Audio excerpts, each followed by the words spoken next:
இந்த சமூக வலைதளங்கள் வந்ததுக்கப்புறம் பார்த்தீங்க அப்படின்னா நிறைய திறமையானவர்கள் தங்களுடைய திறமைகளை வெளிக்காட்டிக் கொள்வதற்கான மேடையாக இந்த சமூக வலைதளங்கள் பயன்படுகின்றன. பாட்டு பாடுறவங்க, டான்ஸ் ஆடுறவங்க, இல்லை நடிக்கிறவங்க, இல்லை பேச்சாளர்கள், இந்த மாதிரி கண்டென்ட் கிரியேட்டர்ஸ், இந்த மாதிரி நிறைய பேர் தங்களுடைய திறமைகளின் மூலமாக மக்களின் மனதை கவர்ந்து அவங்க ஒரு மிகப்பெரிய அளவில் ஒரு இன்ஃப்ளூயன்சராக மாறுறாங்க. இது முழுக்க முழுக்க சமூக வலைதளத்துடைய வெற்றி அப்படின்னு தான் சொல்லணும். அவங்கள பார்த்து இன்னும் நிறைய பேர் அதே மாதிரியான திறமைகள் இருக்கக்கூடியவங்க அவங்களும் சமூக வலைதளத்தில் பிரபலமாகணும் அப்படின்னு முயற்சி செய்கிறாங்க. இந்த மாதிரி நிறைய விஷயங்கள் இருக்குது. ப்ளஸ் அவங்க இன்ஃப்ளூயன்சர் ஆனதுக்கப்புறம் பார்த்திங்கன்னா அவங்க நிறைய விதங்களில் அவங்களுடைய சம்பாத்தியமும் அதிகமாகுது. அவங்களுக்கு யூடியூபோ இன்ஸ்டாகிராமோ இல்லை ஃபேஸ்புக்லேருந்தோ அவங்களுக்கு வருமானங்கள் வருது. அது இல்லாமல் இந்த இன்ஃப்ளூயன்சர் மார்க்கெட்டிங், இப்போ இவங்க ஒரு ப்ராடக்டை ப்ரமோட் பண்ணுறது, இது எல்லாமே பண்ணிக்கிட்டு இருக்காங்க. இது தொடர்ச்சியாக நடந்துக்கிட்டே இருக்குது. இன்றைக்கி இந்த இன்ஃப்ளூயன்சர்ஸாக இருக்கிறவங்களுடைய மார்க்கெட் அப்படிங்கிறது பார்த்திங்கன்னா சினிமாவில் ஒரு படம் நடித்தவங்களை விட இங்கே இன்ஃப்ளூயன்சர்ஸ் அதிகமாக சம்பாதிக்கிறாங்க அப்படிங்கிறத நீங்கள் புரிஞ்சுக்கணும். ஆனால் இந்த இன்ஃப்ளூயன்சர்ஸ் எல்லாமே பார்த்தீங்க அப்படின்னா எல்லாருமே அவங்களுடைய அந்த கேரியர் ஆரம்பித்ததுலேருந்து ஒரு குறிப்பிட்ட அளவு வளர்கிற வரைக்கும் அவங்கள ஒரு நடுநிலையானவர் அப்படின்னு தான் காட்டிக்கிறாங்க. அவங்க எந்த அரசியல் சார்பும் எடுக்கிறதில்ல, எந்த அரசியலும் பேசுறதில்ல. இந்த பாலிடிக்ஸ் பக்கமே போகாமல் அவங்க சப்ஸ்கிரைபர்ஸை, ஃபாலோவர்ஸை இன்க்ரீஸ் பண்ணிகிட்டே போகிறாங்க. ஒரு கட்டத்தில் இந்த ஃபாலோவர்ஸ், சப்ஸ்கிரைபர்ஸ் எல்லாம் இன்க்ரீஸ் ஆனதுக்கப்புறமா இவங்க என்ன பண்ணுறாங்கன்னா டக்குன்னு ஒரு அரசியல் சார்பு நிலை எடுக்கிறாங்க. அது பெரும்பாலும் பார்த்திங்கன்னா இந்த லெஃப்டிஸ்ட், இடதுசாரி சார்பு நிலை தான் இவங்க எல்லாரும் எடுக்கிறாங்க. அது ஏதோ ஒரு கட்டத்தில் திடீர்னு பொதுவான வீடியோவாக போட்டுக்கிட்டே இருப்பாங்க, பொதுவான கண்டென்ட்டாக கொடுத்துக்கிட்டே இருப்பாங்க. திடீர்னு பார்த்தீங்க அப்படின்னா பெரியார் ஆதரவு, திமுக ஆதரவு, திராவிட ஆதரவு, இதை பற்றி ஒரு வீடியோவில் வரும். இல்லை அந்த வீடியோவில் இருக்கக்கூடிய சில வார்த்தைகளில் அதை சொல்லிட்டு போவாங்க. இந்த பக்கம் இன்னொரு பக்கம் பார்த்திங்கன்னா மோடி எதிர்ப்பு, பாஜக எதிர்ப்பு, ஹிந்தி எதிர்ப்பு, இந்திய எதிர்ப்பு, இது எல்லாமே அப்படியே டச் பண்ணிட்டு போவாங்க. திடீர்னு இது எல்லாமே நடக்கும். இந்த இன்ஃப்ளூயன்சர்ஸாக இருக்கிறவங்க டக்குன்னு அவங்களுடைய ஃபாலோயர்ஸை ஒரு அரசியல் சார்பு நிலைக்கு கொண்டு போகிறாங்க. அதுதான் இங்கே இருக்கக்கூடிய பிரச்சனை. அப்படி ஒருத்தர் தான் அலெக்சாண்டர் பாபு. அவரை பற்றி தான் நம்ம இன்றைக்கி பேச போகிறோம். நீங்கள் அவருடைய ஒரு வீடியோ கிளிப்பிங்கை நீங்கள் பார்த்துருக்கலாம். சமீபத்தில் அலெக்ஸ்பீரியன்ஸ் அப்படின்னு சொல்லிட்டு அவருடைய ஒரு ஷோவை ஒரு ஓடிடியில் வெளியிட்டிருக்காரு. அந்த ஷோவோடைய ஒரு கிளிப்பிங்கில் பார்த்திங்கன்னா பாரத பிரதமர் நரேந்திர மோடி அவர்களை கிண்டல் செய்து கலாய்த்து அவர் பேசியிருக்கார். அந்த 3 நிமிட கிளிப்பிங் பார்த்திங்கன்னா இந்த இடதுசாரி அன்பர்கள் ப்ளஸ் திமுக, திராவிட ஈகோசிஸ்டம், இது இவங்க மொத்தமும் பார்த்திங்க அப்படின்னா அந்த கிளிப்பிங்கை தொடர்ச்சியாக மிகப்பெரிய அளவில் ஷேர் பண்ணிக்கிட்டு இருக்காங்க. அரசியல்வாதிகளை, அரசியல் தலைவர்களை, இல்லை கான்ஸ்டிடியூஷன் போஸ்ட்டில் இருக்கிறவங்களை நம்ம கலாய்க்கக்கூடாதா, கிண்டல் பண்ணக்கூடாதா, கேலி பண்ணக்கூடாதா அப்படின்னு கேட்டிங்கன்னா இது வெளிநாடுகளில் மிகப்பெரிய அளவில் பண்ணிக்கிட்டு இருக்காங்க. நம்ம ஊரில் அந்த அளவில் இல்லைனாலும் தாராளமாக செய்யலாம் அப்படிங்கிறது தான் என்னுடைய நிலைப்பாடு. எல்லாரையும் ஒரு அளவுகோலோட கிண்டல் கேலி பண்ணுறதுல எனக்கு எந்த பிரச்சனையும் கிடையாது. இப்போ உதாரணத்துக்கு எடுத்துக்கிட்டிங்கன்னா 2021 திமுக ஆட்சிக்கு வர்றதுக்கு முன்னாடி கோபி சுதாகர் இந்த விஷயத்தை ரொம்ப அற்புதமாக பண்ணியிருப்பாங்க.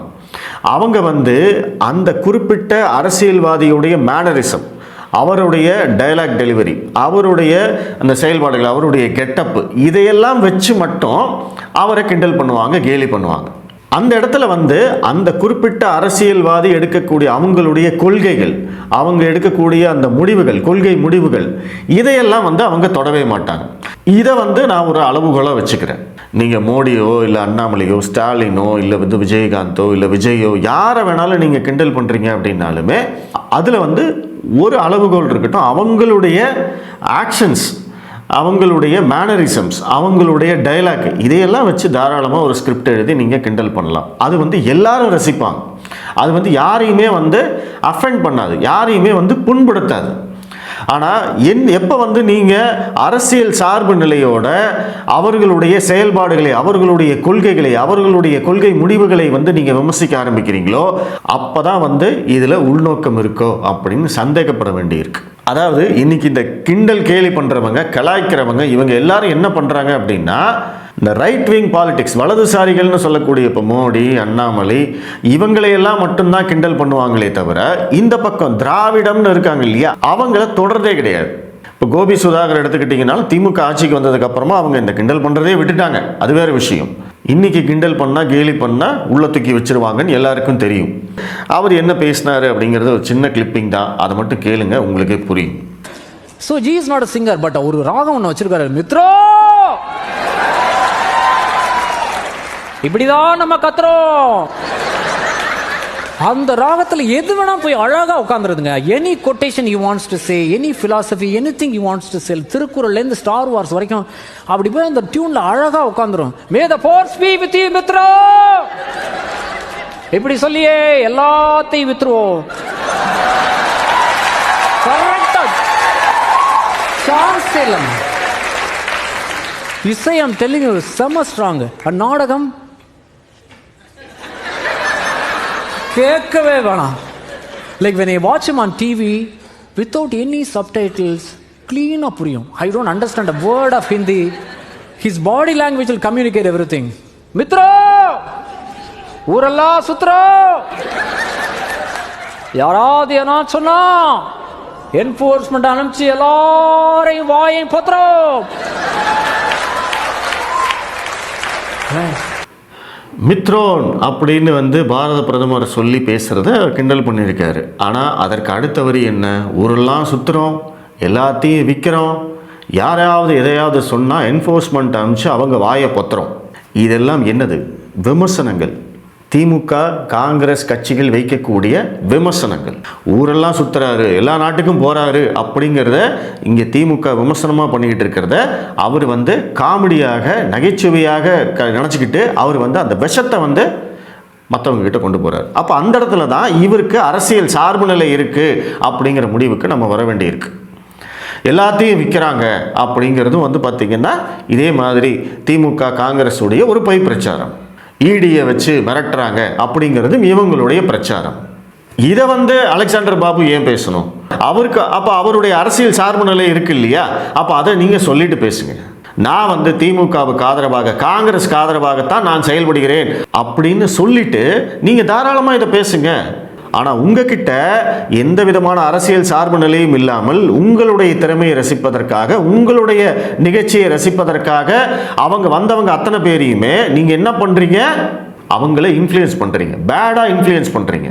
தவறான கருத்துக்களை தெரிவித்து, விஷ கருத்துக்களை தெரிவித்து அவங்கள இன்ஃப்ளூயன்ஸ் பண்ணி அவங்கள நீங்கள் எங்கே கொண்டு போகிறீங்க? திமுக காங்கிரஸ் பக்கம் கொண்டு போகிறீங்க. இதுதான் தப்புன்னு சொல்ல வரேன். இதை எல்லாரும் பண்ணுறாங்க. மதன் கௌரி, ஏ2டி நந்தா, ப்ளூ சட்டை மாறன், பிரசாந்த் ரங்கசாமி, இன்ஸ்டாகிராமில் இருக்கக்கூடிய பிரபலங்கள் அத்தனை பேரும் பண்ணுறாங்க. இதில் ஏதாவது உண்மை இருந்ததுன்னா பரவாயில்ல, ஆனால் உண்மையே கிடையாது. அவர் ஒவ்வொரு நாட்டுக்கும் போகிறது ஊர் சுற்றுறாருன்னு அர்த்தமா? எப்படி இப்படி ஒரு விமர்சனத்தை வைக்க முடியும் அலெக்சாண்டரால்? இதை பற்றி நீங்கள் டிஸ்கஸ் பண்ணுறதுக்கு நீங்கள் தயாரா? அவர் ஒவ்வொரு நாட்டுக்கும் போவதன் மூலமாக என்னவெல்லாம் பலன் வந்திருக்குன்னு உட்காந்து பேசுறதுக்கு நாங்கள் ரெடி. நீங்கள் உட்காந்து பேசுகிறீங்களா? ஒன்றுமே வரலன்னு நீங்கள் உட்காந்து டிஃபெண்ட் பண்ணுறீங்களா? நீங்கள் சொன்ன ஸ்டேட்மெண்ட்டை போகிற போக்கில் இப்படி பேசிட்டு போகிறதா? எத்தனை நாடுகளுக்கு போயிருக்காரு? ஒரு எளிமையான டேட்டா சொல்கிறேன். அவர் ஊர் சுற்றுறாருன்னு நீங்கள் கம்ப்ளைண்ட் பண்ணுறீங்க இல்லையா? 2013-14 நம்மளுடைய ஆயுதங்கள் ஏற்றுமதி, டிஃபென்ஸ் செக்டாருடைய ஏற்றுமதி பார்த்தீங்கன்னா வெறும் 686 கோடி ரூபாய். இப்போ 2024-25 கிட்டத்தட்ட 23,600 கோடி ரூபாய். 600 கோடி ரூபாய் எங்கே இருக்குது? 23,600 கோடி ரூபாய் எங்கே இருக்குது? இது எப்படி சாத்தியமாச்சு? அவர் எங்கேயுமே போகாமல் டெல்லியிலேயே உட்கார்ந்துட்டு இருந்தால் இது நடந்துருமா? ஏற்றுமதி அதிகரிச்சிருமா? மற்ற நாடுகளோட உறவுகள் மேம்பட்டுருமா? அப்போது இது ஒரு போலித்தனமான பொய்யான விஷக்கருத்து அப்படிங்கிறத அலெக்சாண்டர் உணர்ந்துக்கணும். அதே மாதிரி தான் எல்லாத்தையும் விற்கிறோம் அப்படின்னு சொல்கிறாரு. என்னத்தை வித்துட்டார் அவர்? இவங்க திரும்ப திரும்ப கேட்டோம்னா ஏர் இந்தியாவை சொல்லுவாங்க. ஏர் இந்தியா எதனால் விற்றாங்க அப்படிங்கிறது ஏதாவது ஹிஸ்ட்ரி ஏதாவது அலெக்சாண்டருக்கு தெரியுமா? ஏர் இந்தியா பொதுத்துறை நிறுவனமாக நஷ்டத்தில் இருந்தது.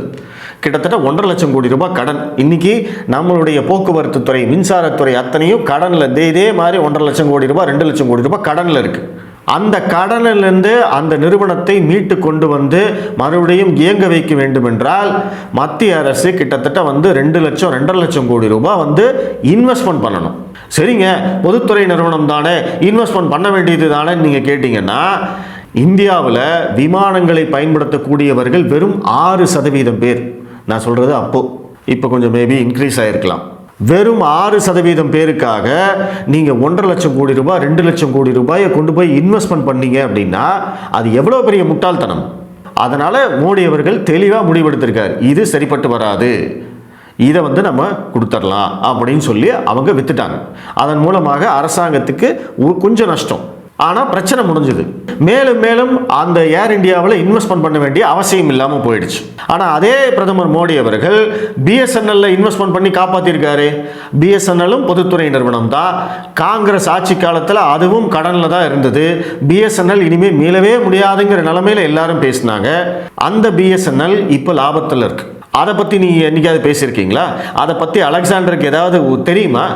அந்த பிஎஸ்என்எலுக்கு கிட்டத்தட்ட 1.5 லட்சம் கோடி ரூபாய்க்கு மேலே மத்திய அரசு இன்வெஸ்ட்மெண்ட் பண்ணியிருக்காங்க. அந்த பிஎஸ்என்எல்லை காப்பாற்றிருக்காங்க. ஏன்னா இந்தியாவில் கிட்டத்தட்ட 40% பேருக்கு மேலே பிஎஸ்என்எல்லை தான் நம்பியிருக்காங்க.